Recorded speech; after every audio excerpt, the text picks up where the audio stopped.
Hello friends, welcome to सफलता मंत्र। दोस्तों, 31,277 शिक्षकों की भर्ती के अंतर्गत विद्यालय आवंटन का पूरा कार्यक्रम जारी हो चुका है, जिसके बारे में आपको इन्फॉर्म कर दिया गया था। लेकिन अब बात आती है आवंटन किस आधार पर किया जाएगा, उसकी क्या प्रक्रिया रहेगी और क्या शासन के द्वारा उसके लिए दिशा निर्देश जारी किए गए हैं।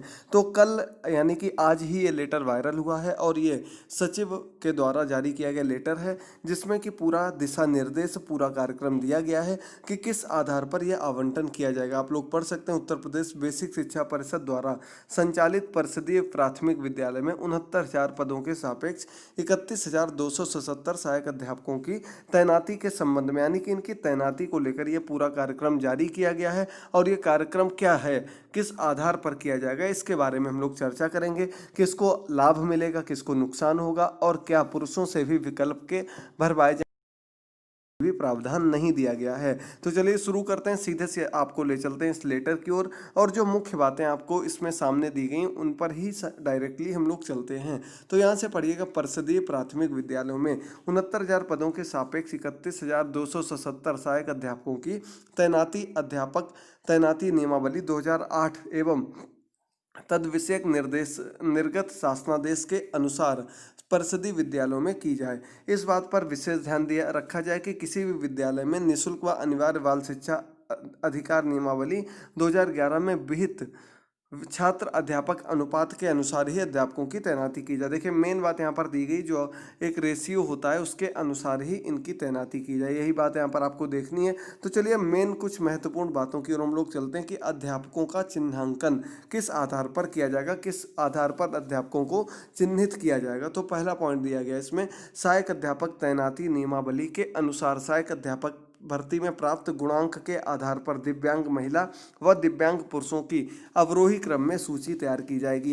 यानी कि देखिए, कट ऑफ तो मेन मायने रखती है, लेकिन कट ऑफ के आधार पर जो दिव्यांग हैं, जो कि पीएच के अंतर्गत आते हैं, किसी भी प्रकार से आते हैं, तो उनको इसमें सबसे ऊपर रखा जाएगा। यानी कि सबसे पहले प्रेफरेंस जो मिलेगा, जिनको मौका मिलेगा, वो दिव्यांग महिला व पुरुष होंगे। इसमें भी सबसे पहले कौन होगा, दिव्यांग महिलाएं होंगी, फिर पुरुष आएंगे। फिर अगला पॉइंट दिया गया, सहायक अध्यापक भर्ती में प्राप्त गुणांक के आधार पर महिला अध्यापिकाओं की अवरोही क्रम में सूची तैयार की जाए।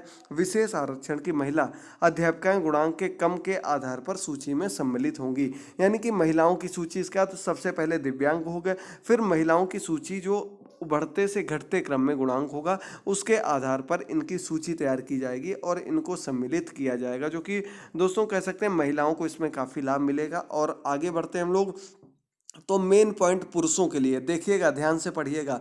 नवनियुक्त पुरुष अध्यापकों के विद्यालय पदस्थापन की कार्यवाही अध्यापक तैनाती नियमावली के प्रस्तर 7 के अनुसार की जाएगी। प्रस्तर 7 अभी आगे आएगा, वहां से आप लोग देख सकते हैं। इसमें क्या दिया गया है, गुणवत्ता अंक समान होने की दिशा में, यानी कि अगर आप लोगों का गुणांक कट ऑफ समान है तो क्या इसके लिए होगा, तो इसमें आपकी जो अधिक आयु होगा, जिसकी एज ज़्यादा होगी, उसको वरीयता दी जाएगी। अंग्रेजी वर्णमाला के आधार पर किया जाएगा, अगर आयु भी दोनों की साथ देखने को नहीं मिलता है। अगला, विद्यालयों का चिन्हांकन। विद्यालय कैसे चिन्हित किए जाएंगे, एक तो छात्र अध्यापक अनुपात हो गया, दूसरा पॉइंट है आवश्यकता वाले विद्यालय का चिन्हांकन यूडाइस पर उपलब्ध दिनांक 30/9/2020 की छात्र संख्या, जो कि बेसिक शिक्षा अधिकारी द्वारा सत्यापित है, इसके आधार पर की जाएगी। रिक्त पदों की गणना में कार्यरत शिक्षा मित्र अनुदेशकों को नहीं जोड़ा जाएगा, यानी कि जितने टीचर सिर्फ हैं, प्रधानाध्यापक और टीचर हैं, उनको ही इसमें काउंट किया जाएगा। अगला पॉइंट है, एकल शिक्षक वाले विद्यालय की सूची अंग्रेजी वर्णमाला के क्रम में दी जाएगी। 2 या 2 से अधिक अध्यापक वाले विद्यालयों की सूची पीटीआर के माध्यम से अवरोही क्रम में, पीटीआर समान होने पर अंग्रेजी वर्णमाला के क्रम में रखी जाएगी। ये विद्यालयों के चिन्हांकन की सूची है। यानी कि सबसे पहले एकल विद्यालय, फिर जहाँ पर अन्य जो 2 शिक्षक हैं वो, और इसी क्रम में धीरे धीरे नीचे बढ़ते रहेंगे। अगला पॉइंट, विद्यालय आवंटन की प्रक्रिया। ये देखिएगा, मेन पॉइंट जो आपका आता है वो यही 4 पॉइंट दिए गए, इनको पढ़ लीजिएगा, अच्छे से समझ लीजिएगा। दिव्यांग महिला दिव्यांग पुरुष की गुणवत्ता आधार पर सूची में सर्वप्रथम दिव्यांग महिलाओं को उनके विकल्प के आधार पर विद्यालय आवंटन किया जाएगा। यानी कि दिव्यांग महिलाओं को सबसे पहले, फिर आते हैं दिव्यांग पुरुष, उनके जो विकल्प होंगे उनके आधार पर विद्यालय आवंटन किया जाएगा। नंबर 3 पर आ जाते हैं, महिला अध्यापिकाओं को गुणवत्ता अंक के विकल्प के आधार पर विद्यालय आवंटित किया जाएगा। यानी कि सबसे पहले दिव्यांग महिला, फिर दिव्यांग पुरुष और अंत में आते हैं महिला अध्यापिकाएं। इनसे ये इस प्रकार से ये किया जाएगा। इसके बाद आगे बढ़ते हैं दोस्तों। चौथा पॉइंट क्या लिखा गया है? चौथा पॉइंट आपके सामने, पुरुष अध्यापकों को सहायक अध्यापक तैनाती नियमावली 2008 के अनुसार रोस्टर तैयार करके विद्यालय आवंटन किया जाएगा। दोस्तों यहाँ पर आपका पॉइंट आता है रोस्टर का। रोस्टर क्या होता है? तो दोस्तों पुरुष पूरे प्रदेश में किसी भी जनपद में अब हों, उनका आवंटन जो होगा किस आधार पर होगा? रोस्टर के आधार पर ही आवंटन किया जाएगा। जी हाँ दोस्तों, आपको पहले से ही बता रहे हैं, रोस्टर के आधार पर कहने का तात्पर्य है यहाँ से कि उनके लिए उनको अल्फ़ाबेटिकली या गुणांक के आधार पर रखा जाएगा। उनके सामने जो अल्फ़ाबेटिकली विद्यालय आएंगे, एकल फिर द्वि शिक्षक, इस आधार पर, और उनके सामने जो विद्यालय आ जाएगा उनकी किस्मत पर डिपेंड करेगा, वही विद्यालय उनको चिन्हित कर दिया जाएगा, उनको वही विद्यालय दे दिया जाएगा। और पुरुषों के साथ ही ये इस प्रकार से किया जा रहा। तो आप लोग इसके लिए पहले से ही तैयार हो जाएं, आपको बताना चाहेंगे। अगला है देखिए, विद्यालय आवंटन की प्रक्रिया दिव्यांग महिला, पुरुष व अन्य महिलाओं के लिए। तो आप लोग देख सकते हैं, महिलाएं जो लोग हैं देख सकती हैं कि उनको बुलाया जाएगा अलग से। उनके लिए जो आपका नियुक्ति पत्र होगा वो ले जाना होगा, और लेकर क्या जाना देख लीजिएगा, नियुक्ति पत्र व अपनी आईडी प्रूफ लेकर के जाना होगा। जिला बेसिक शिक्षा अधिकारी अध्यापिकाओं की गुणांक के आधार पर पंजिका अवरोही क्रम में पूर्व में तैयार करके रखेंगे। यह पंजिका दिव्यांग महिला, पुरुष, महिला अध्यापिकाओं की तैयार की जाएगी, जिसमें अभ्यर्थी का नाम, पिता का नाम, रजिस्ट्रेशन क्रमांक, जन्मतिथि, उपस्थित होने का समय अंकित किया जाएगा। संबंधित अध्यापक अध्यापिकाओं के हस्ताक्षर भी कराए जाएंगे। ये पूरी प्रोसेस दी गई है, कोई ज़्यादा मायने नहीं रखती है। जो मेन पॉइंट था वो आपका यही था कि क्या किया जाएगा, रोस्टर के माध्यम से पुरुषों का विद्यालय का चयन किया जाएगा, जो कि दोस्तों एक बहुत बड़ी खबर है। आप लोग इसी के लिए तैयार रहिएगा, किसी भी प्रकार का कोई भेदभाव नहीं किया जाएगा, और यदि ऐसा कुछ होता तो आप लोग उसके लिए मिल सकते हैं, उसके लिए आप लोग इन्फॉर्म कर सकते हैं। चलिए आगे बढ़ते हैं। कुछ अन्य अगर जानकारी इसमें मिलती है तो वो भी आपको बता देते हैं। कार्यभार ग्रहण करना आपको इसमें दिया गया। आवंटित विद्यालय पर 3/11/2020 यानी कि 3 नवंबर तक तैनाती आपको ले लेनी, तक लिखा हुआ, ठीक है, अनिवार्य होगा, इस तारीख तक आपको तैनाती ले लेनी। नवनियुक्त अध्यापकों द्वारा मानव संपदा पोर्टल पर EHRMS कोड बनाया जाएगा, और उससे संबंधित समस्त तैनाती विवरण मानव संपदा पोर्टल पर अपडेट कर दिया जाएगा। यानी कि EHRMS होता है, प्रत्येक अध्यापक का होता है, और दीक्षा ऐप पर इसी के माध्यम से लॉगिन होता है।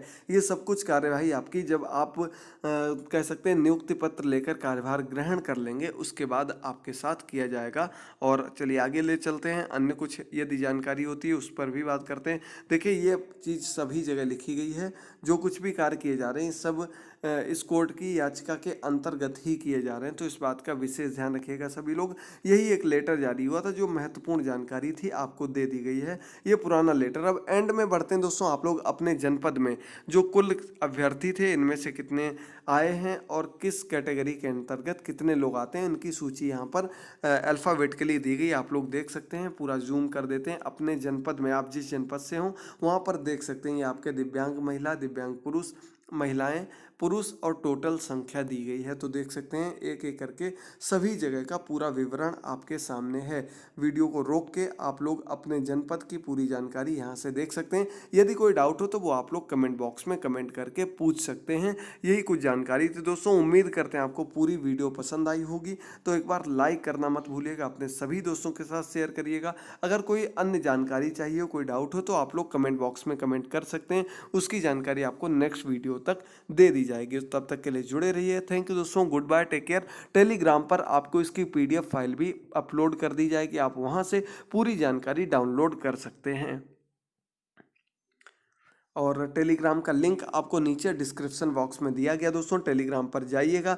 पुराने आपको अन्य एक बात और दोस्तों बताना चाहेंगे, कई जनपदों की विज्ञप्ति भी जारी कर दी गई है। कोई भी कार्य जब आधिकारिक तौर पर किया जाता है, उसके लिए नोटिफिकेशन जारी किया जाता है, एक विज्ञप्ति जारी की जाती है। तो कई जनपद में बस्ती की हो गई है, इसके बाद अयोध्या की, फतेहपुर की, अन्य कई जनपदों की विज्ञप्ति जारी हो चुकी, जिसमें वहाँ पर क्या कार्यक्रम होगा, किस आधार पर काउंसलिंग में बुलाया जाएगा और किस स्थान पर कब कब बुलाया जाएगा, ये पूरी जानकारी उसमें निहित है। और आप लोग हमारे टेलीग्राम चैनल से, हमारे फेसबुक पेज से और इंस्टाग्राम से ये पूरी जानकारी एकत्रित कर सकते हैं। वहाँ पर आप लोग हमसे से मिल सकते हैं। दोस्तों सभी चीज़ों के लिंक नीचे दिए गए हैं, एक बार ज़रूर जाइएगा, जुड़िएगा, ताकि आगे आपका और हमारा हमेशा से एक व्यवहार बना रहे। इसी प्रकार से आप लोग जुड़ते रहें। थैंक यू दोस्तों, good bye, take care, good night दोस्तों।